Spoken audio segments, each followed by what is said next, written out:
కొంతమంది నేను 4-5 గంటలు ధ్యానం చేస్తాను, 5-5 గంటలు ధ్యానం చేస్తాను అంటే ఏంటో తెలియదు. మరి లోపల కూర్చుని ఏం చేసుకు మనం తలుపు కొడితే మామూలుగా ఉపద్రవమైన కోపంగా బయటకు వచ్చేస్తారు.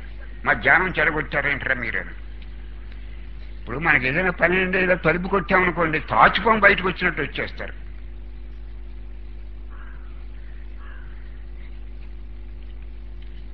అసలు మాటకి మనస్సుకి చేతకి సమన్వయం లేని వాడికి జ్ఞానమా?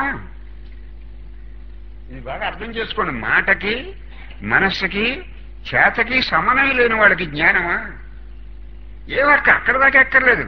మాకు జ్ఞానం వచ్చేసింది అనుకునే వాళ్ళు చాలా మంది. అంటే మీరు చెప్పిన మాట మాకు నచ్చలేదంటే వాడు విశ్వామిత్రుడు అయిపోతాడు.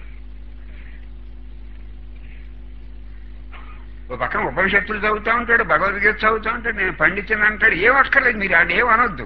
కానీ మీరు చెప్పిన మాట మాకు నచ్చలేదంటే పోని మనం మాట్లాడక నచ్చకపోతే మనకు నష్టం ఏంటని అడిగాడు. కోపం వస్తున్నాడు, విశ్వామిత్రుడు అయిపోతాడు. ఆడికి మనల్ని శపించే శక్తి లేదు, కానీ శపించేస్తాడు. ఉంటే శపించే శక్తి ఉంటే శపించేస్తాడు. ఆ శక్తి ఆడికి ఎలాగ లేదనుకోండి.